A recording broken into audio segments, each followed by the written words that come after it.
Sir, now I come to the general issues of GST. I want to tell you the recent decision taken in the GST Council on milk or any other item have all been discussed by the GST Council in full detail.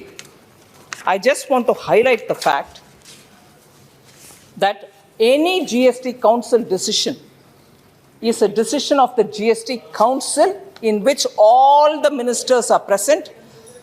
2/3 उनका voting होता है, 1/3 central government का. Voting नहीं हुआ, consensus में decision हुआ. मैं सिर्फ ये बात रखना चाह रही हूं कि इसको एंटी, हाँ, राज्य वित्त मंत्री गण बैठते हैं.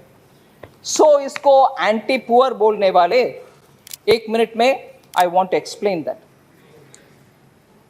Levy is only on pre-packaged items, labeled goods, and not on loosely sold items. So poor people के ऊपर कुछ इसका असर नहीं है. Similarly, 25 kgs पैकेट के ऊपर भी हम टैक्स नहीं लगा रहे हैं, क्योंकि होलसेल व्यापारी से व्यापारी ले आकर के बिना टैक्स उनके किराना शॉप में रख के छोटे छोटे क्वांटिटीज में गरीब के लिए बिकने वाले कारण के लिए वो जब 25 kgs लेते हैं उसके ऊपर भी टैक्स नहीं है. होलसेलर को वो उधर से ले आकर के उनके दुकान में रखेंगे. इसीलिए 25 kgs का पैकेट के ऊपर भी लूज में बिकने के लिए उनके ऊपर भी टैक्स नहीं है. इसीलिए मैं ये बात जरूर कहना चाह रही हूँ, लूज में दूध हो, चावल हो, पफ्ड राइस हो, बार्ली हो, ये सब के ऊपर टैक्स बिल्कुल नहीं है. गरीब को ध्यान में रखते हुए जीएसटी काउंसिल में इसके ऊपर टैक्स नहीं लगाया. सिर्फ पहले से पैक होकर के उसमें कुछ ब्रांड का नाम रजिस्टर्ड ब्रांड है, इनके ऊपर ही टैक्स है. आप एक बोरी में ले आओ, बिको, इसके ऊपर कुछ टैक्स नहीं है. ये याद रखना चाहिए.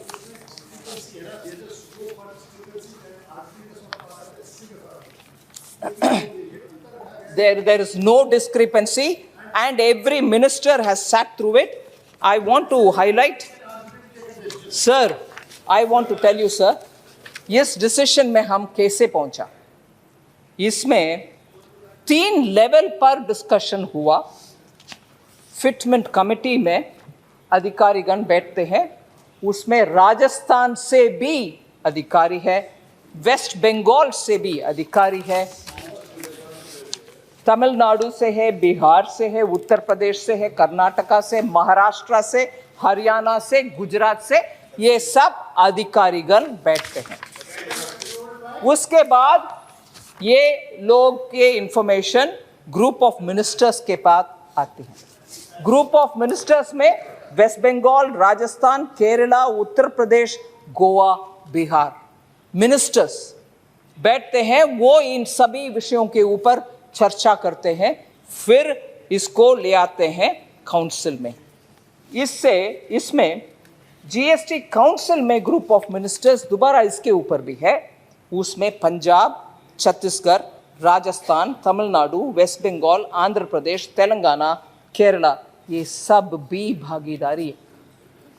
इतने लेयर के चर्चा के बाद, ग्रुप ऑफ मिनिस्टर्स के बाद, दूसरा ग्रुप ऑफ मिनिस्टर्स के बाद निर्णय जब लेते हैं, इन सभी मंत्रीगण साथ बैठ करके एक भी आवाज ना नहीं बोले, सब माना कि ये करेक्शन करना चाहिए.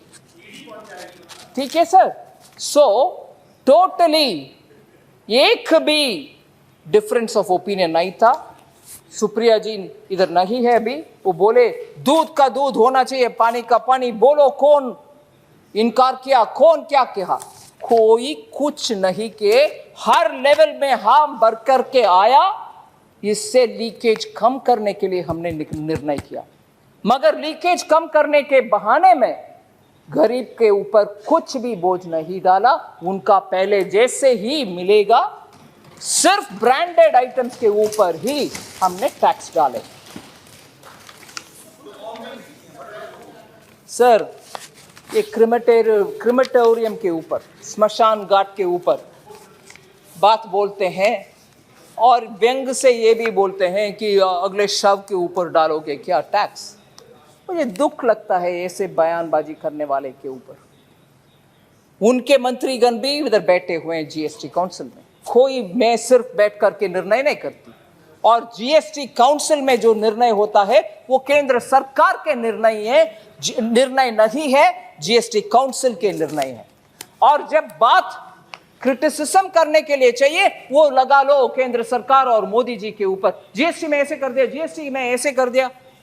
जीएसटी काउंसिल में सभी प्रांतों का, राज्यों का मंत्रीगण बैठते हैं, सब इकट्ठा बैठ करके निर्णय लेते हैं। वो उनका निर्णय भी है, वो भी जा करके उनके स्टेट में बोलना है मैं भी बैठा उसमें, मैं भी सहमत बरा इसमें।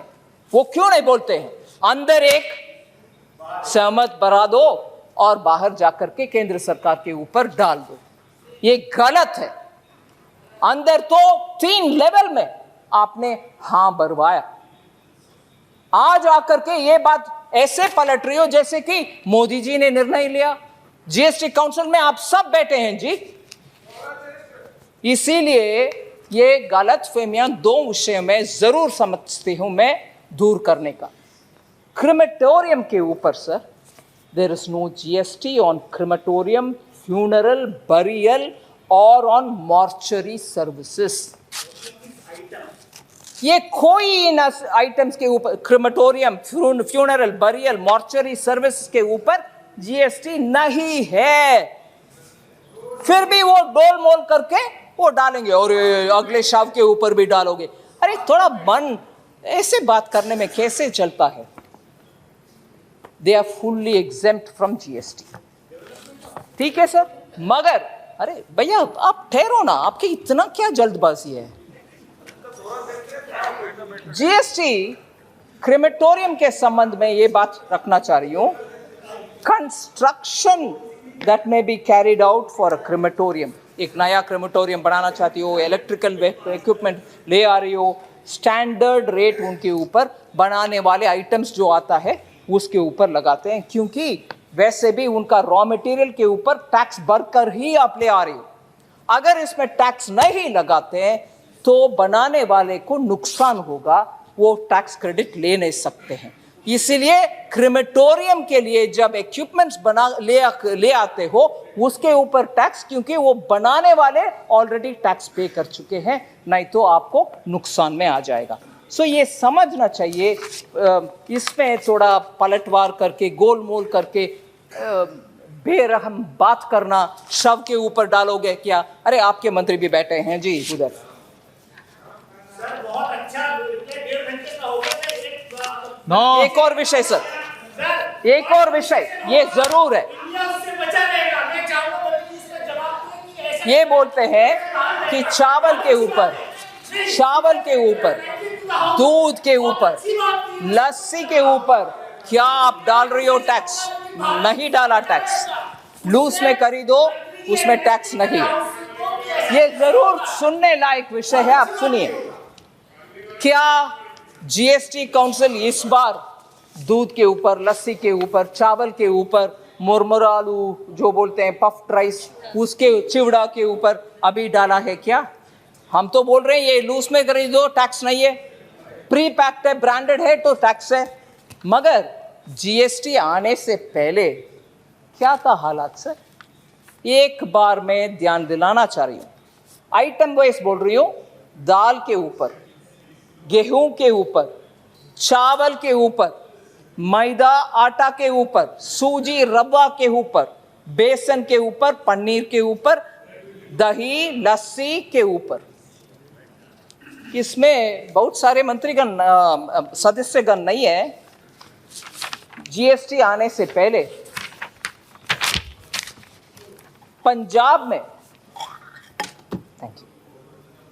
पंजाब में सर दाल के ऊपर 1.5 था टैक्स वैट, गेहूं के ऊपर परचेस टैक्स था जो 5.5% था, चावल के ऊपर 5.5%, मैदा के ऊपर 6.25%, सूजी रवा के ऊपर 6.25%, बेसन के ऊपर 1.5, पनीर के ऊपर 6.25, पंजाब प्री जीएसटी वैट बात करते हैं अभी। तमिलनाडु पल्सेस के ऊपर 5%, आटा मैदा के ऊपर 5, सूजी रवा के ऊपर 5, बेसन के ऊपर 5, पनीर के ऊपर 5%। वेस्ट बंगाल में भी पनीर के ऊपर 5% था। ये महंगाई इसीलिए कम हो रही है, ये सब प्री जीएसटी वाले विषय है भाई, थोड़ा सुन लो सही। तेलंगाना के ऊपर पेंसिल्स के ऊपर 5%, गेहूं के ऊपर 5%।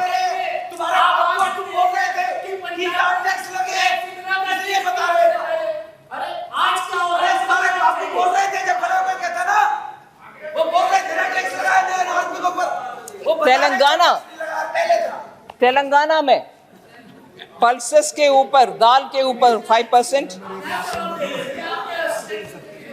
अब बीच में क्यों है भाई? माननीय सदस्य प्लीज आपस में बात न करें। सर, तेलंगाना में दाल के ऊपर 5%, वीट गेहूं के ऊपर 5, चावल के ऊपर 5, आटा मैदा के ऊपर 5, सूजी रवा के ऊपर 5, बेसन के ऊपर 5, पनीर के ऊपर 5% वैट था। सो ये जरा ये सभी स्टेट्स सोच ले कि आज क्या हो रही है।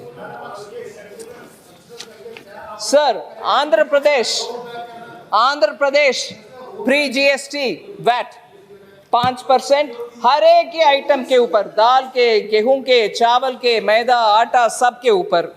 महाराष्ट्र पनीर के ऊपर 6%। सो हर राज्य, सर अपने महदूदी साहब आपके JNK में 14.5% था दही के ऊपर। सो झारखंड में ऐसे हर स्टेट में हुआ करता था जीएसटी। सब मुख्य रूप में हॉस्पिटल, नियम माननीय सदस्य प्लीज। हॉस्पिटल बेड्स के ऊपर बहुत ही मैंने चिंता आपको व्यक्त की। कई बार मौका दिया है, मैं अंतिम बार चेतावनी दे रहा हूं आपको। सदन व्यवस्था से चलता है, प्लीज।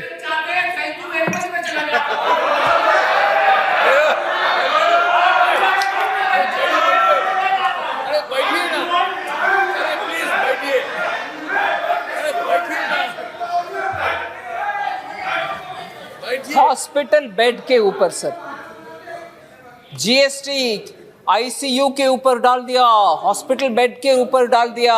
मैं स्पष्ट करना चाह रही हूं sir, GST council hospital room rent, मगर आईसीयू का नहीं, उसका 5% टैक्स, वो भी अगर 5,000 रुपया से ज्यादा रूम रेंट अगर आप दे रही हो, रूम रेंट 5,000 रुपया पर डे रूम रेंट देने वाले, वैसे रूम रेंट के ऊपर ही जीएसटी है और इमरजेंसी सर्विसेज के ऊपर नहीं है, आईसीयू के ऊपर भी नहीं है। ये गलत फहमियां स्प्रेड ना करें सर।